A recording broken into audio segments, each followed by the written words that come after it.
Hey everyone, welcome back to the series. Last time, we left off with Malik finally coming face to face with the mysterious group who have been watching the future. The ones who seem to know everything that's about to happen. It was a huge reveal. And now we're diving straight into what happens next. This is episode 18. And it's called The Offer.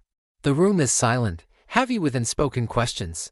Malik stands across from the leader, a man whose calm demeanor is more unsettling than any threat. The air crackles with tension.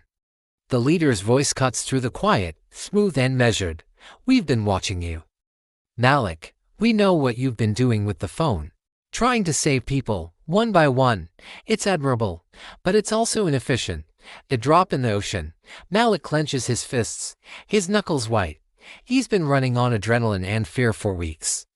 And now, standing before the source of it all, he feels a strange mix of anger and exhaustion. What do you want from me? He asks. His voice tight. The leader gestures to a large, sleek screen on the wall. It flickers to life, showing a live feed of a bustling city square. People are walking, talking, living their lives, completely unaware that they're being observed. Look at them, the leader says softly. So fragile. A car crash here, a sudden illness there, a freak accident. Their lives can end in an instant. You've seen it. You've tried to stop it. But you're just one man. The screen zooms in on a young woman laughing with her friends. A small data point appears next to her: cardiac arrest, 1432. Malik's stomach churns. He knows that feeling, that sickening certainty of a future event. You can see all of this. Malik whispers, his eyes wide. We see everything, the leader confirms. We have the technology, the resources, the network. We can predict and prevent these random, meaningless deaths on a global scale. We can save thousands, millions, every single day. But we need people on the ground. People like you. He pauses, letting the weight of his words sink in. He looks directly at Malik, his gaze piercing. This is the offer, Malik. Join us. Be a part of something that truly matters. Help us stop the needless suffering.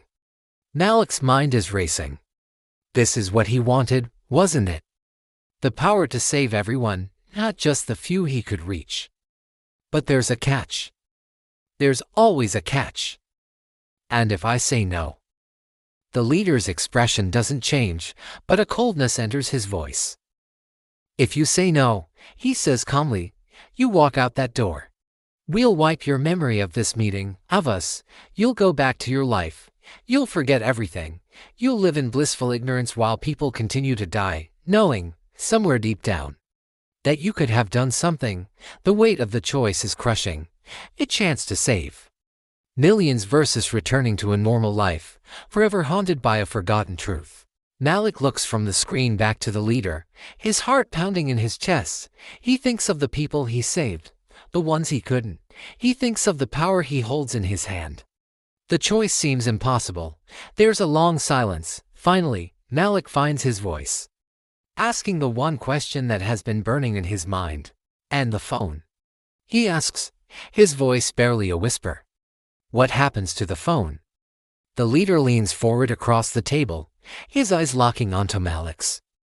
A slow, knowing smile spreads across his face, a smile that sends a shiver down Malik's spine.